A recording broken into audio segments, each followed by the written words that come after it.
हमारा सवाल है किसी निश्चित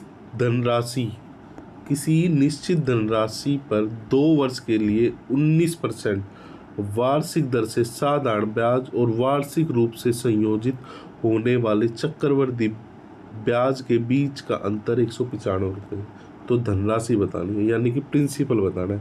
अपना उत्तर निकटतम पूर्णांक पर यानी कि पॉइंटों में आंसर आएगा। तो ये उन्होंने पहले ही कर रखा, कभी आप कैलकुलेशन में उलझ जाओ, ऐसी बात पे ज़रूर ध्यान दिया करो, ठीक है। तो देखिए अब आप ये सवाल में कहना क्या चाह रहा है, पहले सवाल को समझो भाई। 2 साल के लिए कोई पैसा था, हम मानते हैं प्रिंसिपल हमारा 100% को 100 मान लेते, 100 रुपये दिए। कितने टाइम के लिए? टाइम है हमारा 2 साल। और रेट ऑफ इंटरेस्ट क्या है? रेट ऑफ इंटरेस्ट है हमारा 19%। अब ये कह रहा है उसने सिंपल इंटरेस्ट पे भी पैसा दिया और एक जगह उसने कंपाउंड इंटरेस्ट चक्रवृद्धि पे पैसा दिया।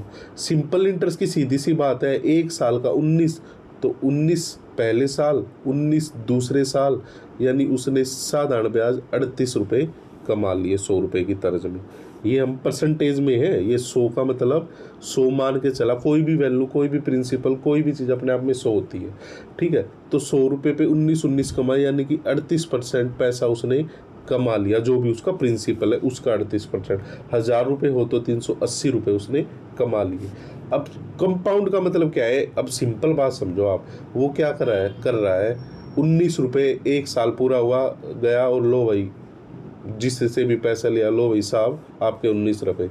एंड में फिर सेकंड ईयर गया, लो भाई 19 रुपये और आपका प्रिंसिपल, यानी टोटल उसने 38% ये और 100% उसका जो प्रिंसिपल लिया था। यानी बात को गहराई से समझे, 138% पैसा उसने उसको दे दिया, ठीक है ना, दे दिया ना। अब आगे क्या है? अब सीआई में ऐसा क्या होता है, 19 रुपये बने उसका ब्याज।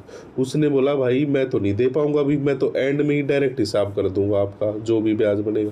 तो वो नहीं दे पाया, तो इस 19 रुपये पर भी उसको ब्याज देना पड़ेगा। क्या करना पड़ेगा? उसको ब्याज देना पड़ेगा। अब 19 रुपये पे 19 का ब्याज क्या बनता है ये आप देख लीजिए। अब इसका सिंपल सी बात है, 19 रुपये पे 19% निकाल लीजिए। तो अगर आपको 19 का स्क्वायर याद है तो बहुत अच्छी बात है, वरना गुना कर लेना। ये आ जाएगा 361 बटे 100, यानी 3 रुपये 61 पैसे। 19 ये दे रहे थे और ये 20 की जो कमाई हुई जिसने भी पैसा दिया था ये हो गया। तो ये आ जाएगा 41.61 रुपये। 41.61 रुपये का लो या परसेंट के लो। अब इनका डिफरेंस क्या है? इनका डिफरेंस आएगा यही इनका डिफरेंस है 3.61। आप इनमें से इसको घटाएंगे तो 3.61%। ये इसका हमें वैल्यू दे रखी है 195 रुपये। बीच का अंतर ही तो हो गया ना, तो ये अंतर हमें दे रखा है 195 रुपये। और हमें 100% पता लगाना है, यानी कि हमें अपना पूरा प्रिंसिपल पता लगाना है। क्या करना है? पूरा प्रिंसिपल। तो आप इसको सोल्व कर लीजिए। कैसे करेंगे? ये आ जाएगा 195, मैं इसको मिटा देता हूँ।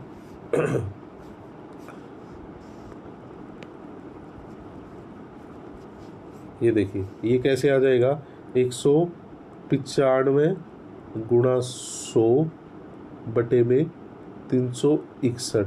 अब देखो ये 3 के पहाड़े से कट रहा है, लेकिन यहाँ पे 1 की प्रॉब्लम है और इन्होंने कहा उत्तर निकटतम आएगा। तो हम क्यों ना अपने कंफर्ट के अकॉर्डिंग या कम कर, आंसर ज़्यादा नहीं जाना चाहिए, ज़्यादा तो हम खुद ले आएंगे। तो हम पहाड़े पे देखते हैं और इसका पॉइंट हटाने का 100 यहाँ पे लगा देते हैं। 1 0 से 1 0 यहाँ काट देते हैं। अब 3 एकम 3, 3 दूनी 6, 3 6 18 और 3 पंजे 15, ठीक है। अब ये कट रहा है कहीं, अब ये नहीं कट रहा, और भी कट रहा हो तो आप काट सकते हो, यहाँ भी काट देंगे इसको। 6 और 3 पंजे, यानी 500 और 65, 500 और 65।